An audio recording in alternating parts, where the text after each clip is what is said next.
اب عشر کی جو رقم ہے اس کو کس کے اوپر ہم خرچ کر سکتے ہیں، اس کے مستحق کون ہے؟ تو عشر کا مال وہ لوگ اس کے مستحق ہیں جو زکوٰۃ کے مال کے مستحق ہیں۔ تو سب سے پہلا حق جو ہے وہ رشتہ داروں کا ہے، قریبی رشتہ داروں کو دیں گے تو اس کے اوپر ڈبل اجر ہے۔ اسی طرح ایک آدمی اپنے مال کی زکوٰۃ ادا کرے تو کیا عشر دینا بھی اس پہ واجب ہے؟ تو سال میں عشر کی پیداوار کی زکوٰۃ، دوسرے مالوں کی زکوٰۃ تو ادا ہو جائے گی لیکن عشر ادا نہیں ہوگا۔ یعنی ایک شخص نے زکوٰۃ ادا کر دی، اب باقی مال سے اس کی زکوٰۃ تو ادا ہو جائے گی لیکن عشر اس کا ادا نہیں ہوگا، عشر کو علیحدہ طور پہ اس کی جو قیمت بنتی ہے وہ ادا کرنا پڑے گی۔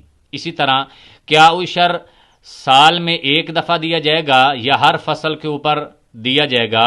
تو اس کے بارے میں مسئلہ یہ ہے کہ عشر جو ہے یہ ہر نئی فصل کے اوپر ہے کہ مثلا ہم نے گندم اگائی، گندم کی کاشت ہوئی، پھر گندم کے بعد مکی لگی، پھر مکی کے بعد جوار لگی، برسین لگا، تو جو فصل بھی اگے گی اس کے اوپر عشر ادا کرنا واجب ہے۔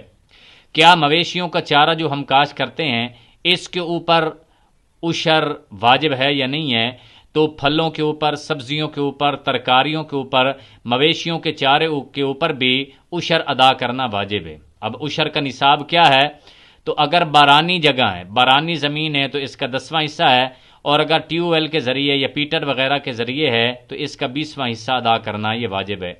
اسی طرح فصل کے اوپر جو خرچ ہوا، یعنی ٹھیکے کے پیسے تھے، دوائیوں کے پیسے تھے، بہت سارا خرچہ ہوا، اب جب ساری یعنی آمدنی آئے گی، سارا خرچہ نکال کے عشر ادا کیا جائے گا یا خرچے سے پہلے؟ تو اس کا مسئلہ یہ ہے کہ بغیر خرچے نکالے جتنی پیداوار ہوگی اس کا 10واں حصہ، اگر وہ ہے بارانی تو 10واں حصہ، اور اگر نہری پانی سے اس کو سیراب کیا جاتا ہے تو اس سے 20واں حصہ ادا کیا جائے گا۔